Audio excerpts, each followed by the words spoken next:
Assalamualaikum warahmatullahi wabarakatuh. Nama saya Kamila Xiaomi dari 1PA04 dengan NPM 1052232. Saya di sini akan menjawab pertanyaan tugas-tugas dari psikologi pendidikan. Yang pertama, jelaskan teori belajar sosial kognitif teori menurut Albert Bandura dan berikan contohnya. Teori belajar sosial kognitif menurut Albert Bandura yaitu menyatakan bahwa manusia cenderung meniru apa yang dilihatnya melalui media atau orang lain. Contohnya ketika anak meniru apa yang dilakukan orang tuanya, misal ayah dan ibunya rajin membersihkan rumah dan menolong orang lain, sehingga anak yang belajar melalui proses pengamatan akan meniru perilaku ini. Soal yang kedua, jelaskan teori belajar menurut Kohler pada contoh kasus hewan simpanse. Wolfgang Kohler membuat sebuah sangkar yang di dalamnya telah disediakan sebuah tongkat. Simpanse kemudian dimasukkan dalam sangkar tersebut dan di atas sangkar diberi sebuah pisang. Melihat buah pisang yang tergelantung tersebut, simpanse berusaha untuk mengambilnya namun selalu mengalami kegagalan.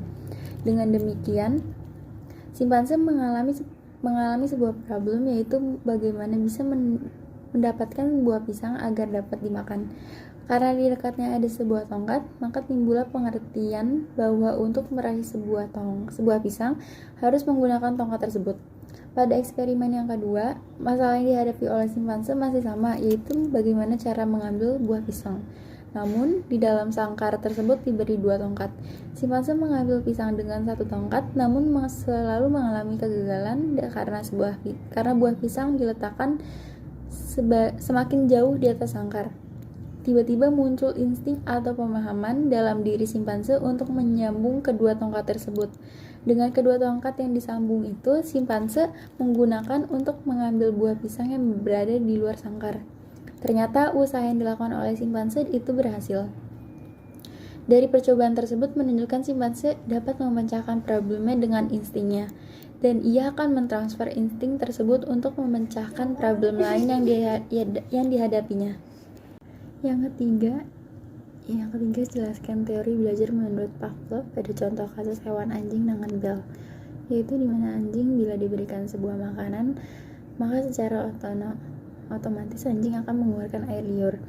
Jika anjing dibunyikan sebuah bel, maka ia tidak merespon atau mengeluarkan air liur, sehingga dalam eksperimen ini anjing diberikan sebuah makanan setelah diberikan bunyi bel terlebih dahulu, sehingga anjing akan mengeluarkan air liur akibat pemberian makanan. Setelah perlakuan ini dilakukan secara berulang, maka ketika anjing mendengar bunyi bel tanpa diberikan makanan, secara otomatis anjing akan memberikan respon berupa keluarnya air liur dari mulutnya.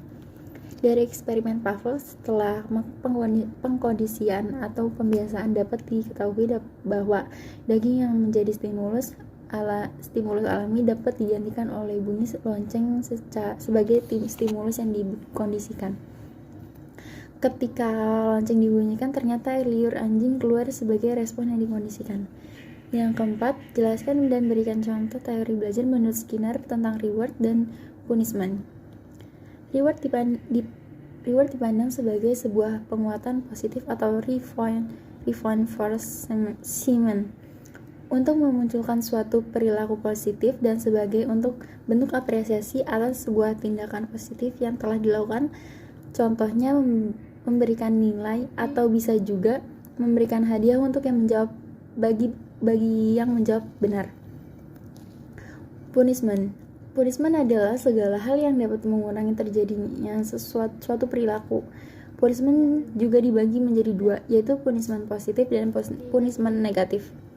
Punishment positif atau punishment by application adalah suatu usaha yang dilakukan untuk mengurangi terjadinya perilaku dengan melemahkan respons. Contohnya adalah menghukum anak dengan memukul ringan tubuhnya karena ia berperilaku tidak baik di depan umum. Punishment negatif juga dikenal sebagai punishment by removal. Artinya, tindakan ini dilakukan dengan menyingkirkan benda atau apapun yang bisa memicu perilaku negatif. Contoh dari langkah ini adalah dengan melarang anak bermain gadget dan menyimpan gadgetnya apabila ia berperilaku buruk di depan umum. Sekian dari jawaban saya. Kurang lebihnya mohon dimaafkan. Wassalamualaikum warahmatullahi wabarakatuh.